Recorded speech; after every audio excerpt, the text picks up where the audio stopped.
medyo matarik siya kumpara dun sa trail ng Dawson Falls.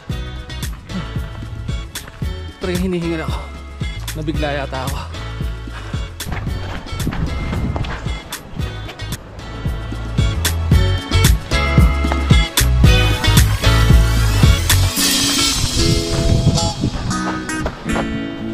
So, mga rorohat. So, didiretso pa tayo. Akala ko, puro palusong na. Bakit pala ulit?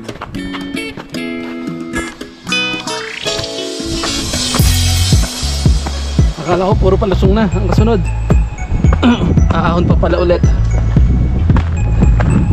Pero tuloy lang.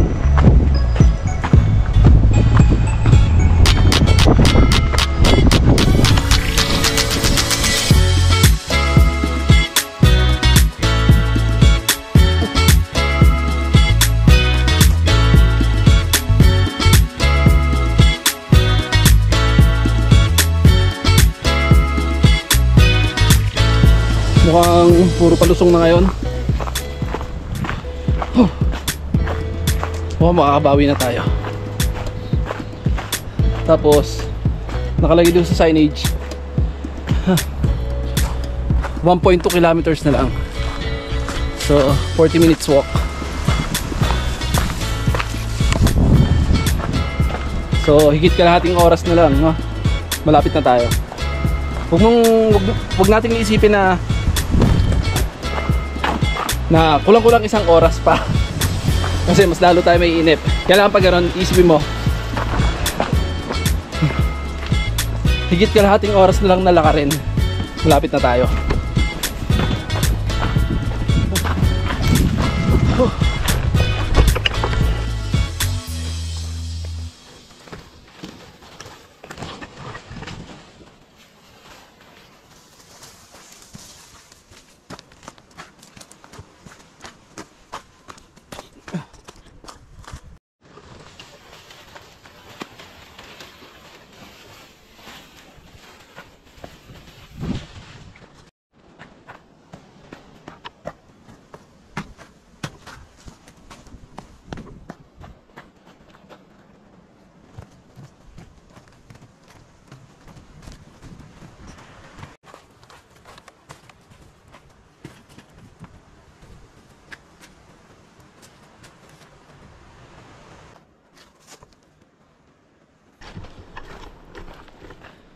Ten minutes walk na lang.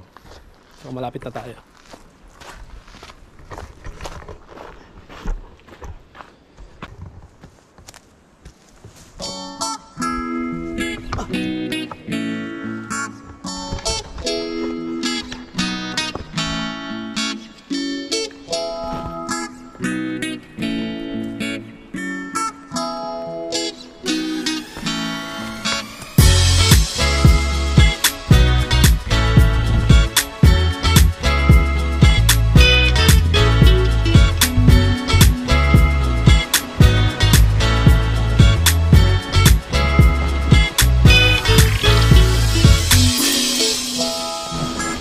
Ngayon puro palusong na.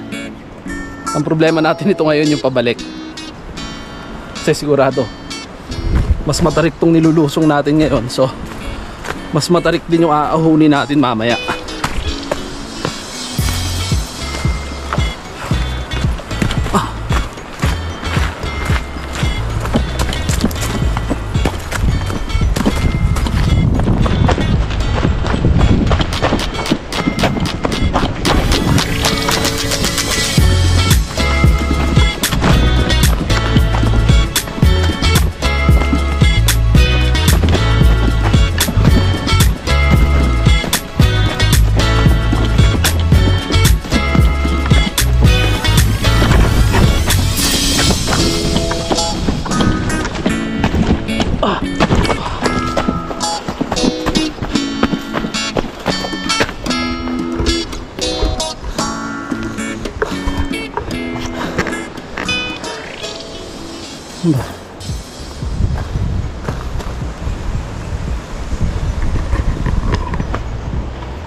Tinatiran ko nasa yung daan.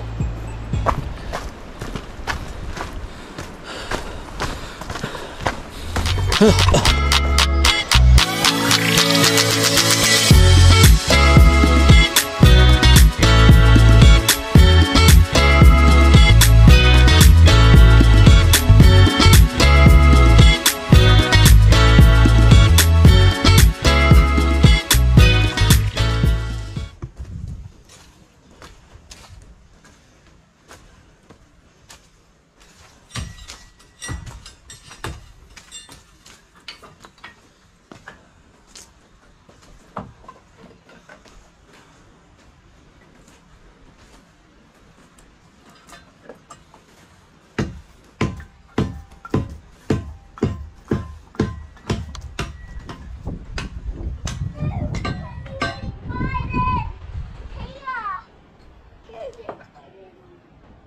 do you want to stick it in there? Then what if the whole thing? So nobody asks. Why? I'll be a bit stupid. Yeah, I'm not gonna help you.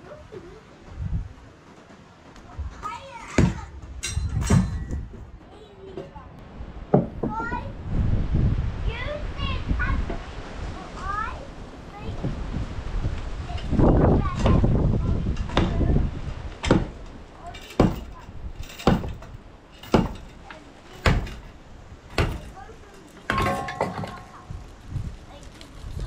Okay, very good. The biggest and the big winner makes some holes like ah. Oo. So like one thing. That's why I'm making holes.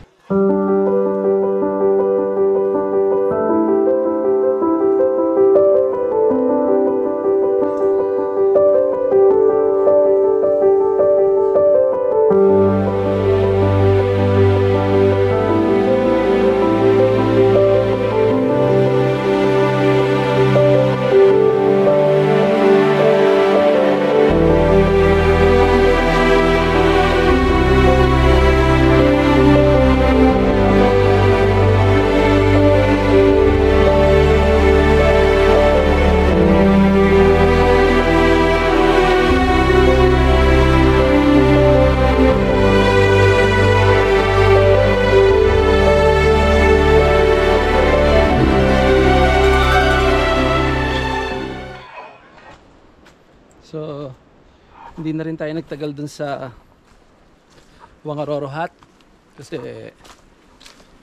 meron din nag-i-stay doon. Actually, free accommodation yun eh sa lahat ng gusto mag-overnight. Kaya lang first come first serve, so mukhang sila yung nauna doon. Kaya sila yung mag-stay doon. Then wala naman tayong balak mag-stay. Then hindi lang tayo nagtagal kasi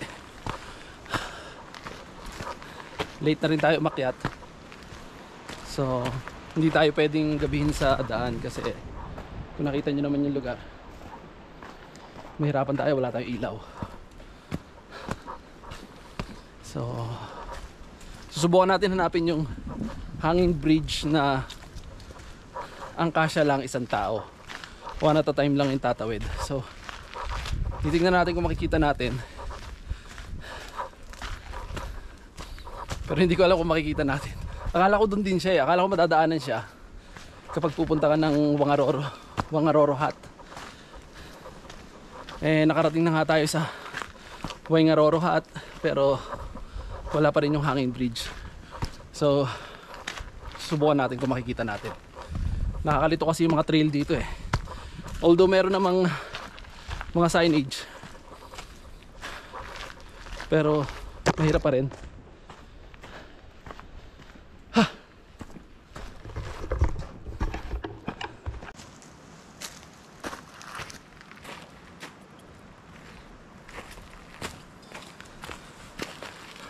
Bumalik tayo dito kasi sabi nila dito raw yung way. Pag nadaanan daw natin itong unang signage na ganito, may isa raw way, nando daw yung hanging bridge. So titingnan natin.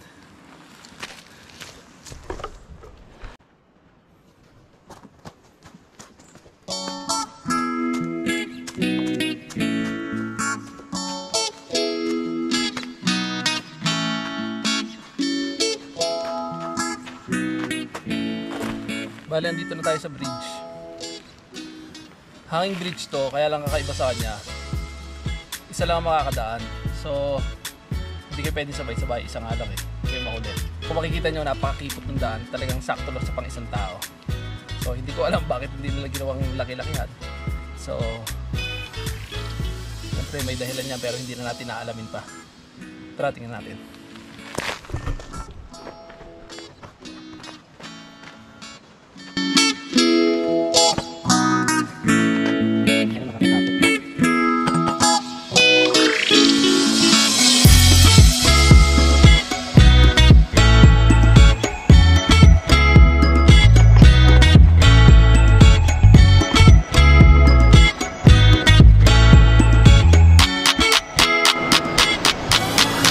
Nakakatakot kami rin, naduyan. So, kaya pang isang tao lang talaga siya. Kung mapansin nyo, gumagano siya oh.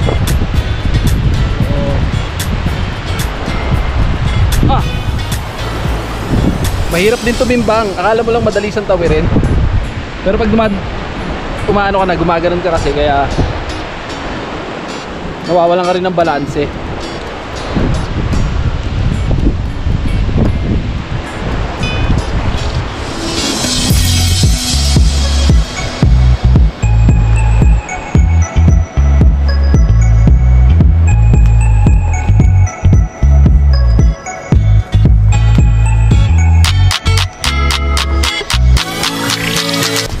Papunta raw Stratford to, so hindi na tayo diretso doon. Andun yung kotse natin. So tara, babalik na tayo kasi gagabihin na tayo. Makikita nyo yung araw ngayon, halos palubog na. So malamang sa daan na tayo gagabihin ngayon. So okay lang. Atapang naman tayo, atapang atao. Siyempre, atakbo rin.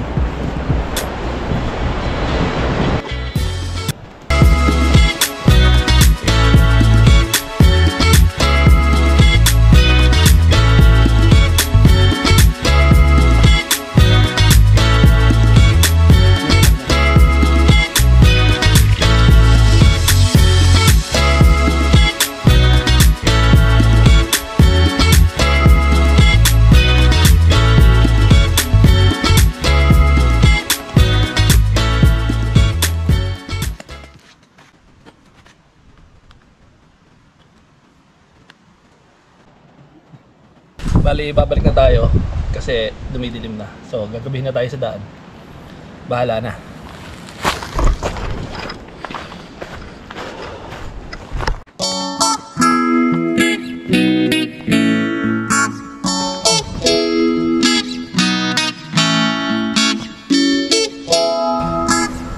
Actually, maganda yung lugar eh.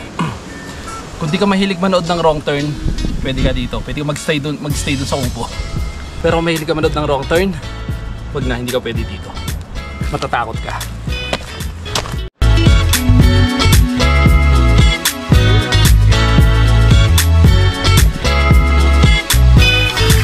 Balik na nga tayo. Medyo maliwanag pa. Malamig, pinagpapawisan tayo kasi medyo talaga mahirap yung ahonin niya. Hindi ba siya ganun kahihirap, pero kung wala kang practice, mahirap talaga siya.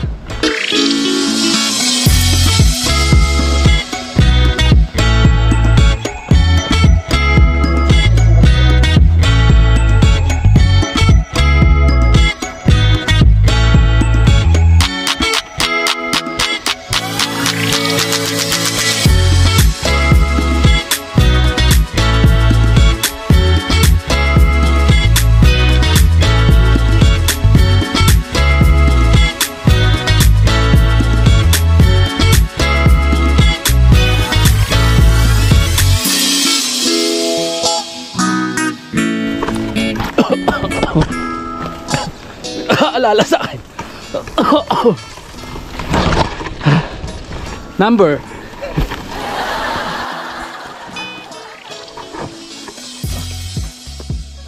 Lumasa tayo sa masukan. Pero hindi pa rin tapos yung ahonin natin. So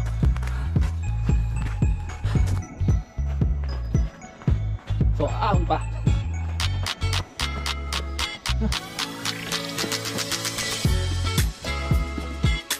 Kala ko tapos na yung masukal. Pero sa tingin ko last na to.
Hindi raw takot gabihin pero tumatakbo.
Parang mas okay to kasi kung makikita nyo yung trail, medyo malaki, hindi masukal. Parang ito yung pinaka ito rin yung daan papuntang Dawson Falls nung pumunta kami ng Dawson Falls. Yeah, sa tingin ko kahit gabihin tayo dito madali kasi kung makikita nyo nga yung daan, hindi siya madulas kasi meron siyang, hindi ko alam kung anong tawag dito eh. Well, dito sa New Zealand maraming pwedeng puntahan. Talagang kung hindi ka lang tamad, mahilig ka mag-ikot-ikot, mahilig ka maglakad, so ito yung lugar na para sa'yo. Kasi dito talagang binibigyan nila ng pansin o pinaglalaanan nila ng pondo yung mga ganitong lugar. Pwedeng pang pamilya, kahit ikaw mag-isa, kung gusto mong mag-walk pag walang pasok, pag holidays, pwede ka dito. Hindi ka matatakot kasi wala namang ahas dito o wala kahit anong mga harmful animals. Yan. Kumbaga safe yung lugar, walang ahas na makamandag kahit madamo yan. Yan, kung makikita nyo yung lugar, walang ahas dyan. Pero syempre ayokong subukan, baka merong nakalusot. Pero yun nga, napakaganda dito kasi family oriented nga yung lugar. So hindi mo kailangan magbayad ng malaki. Libre yung mga lugar na pasyalan, mga camping site, libre yan. At doon nga sa pinuntahan natin, yung Waingaroro Hut, matay mo libre yung bahay. Kung pagdating mo doon gusto mo mag-stay, mag-overnight, pwede ka doon. Kaya lang first come first serve nga. Kung sino yung naunang magstay, dumating, so siya yung may karapatan na magstay dun sa house. Gawa talaga siya para sa mga gustong mag overnight. 'Di ba napakagaling? Ang galing.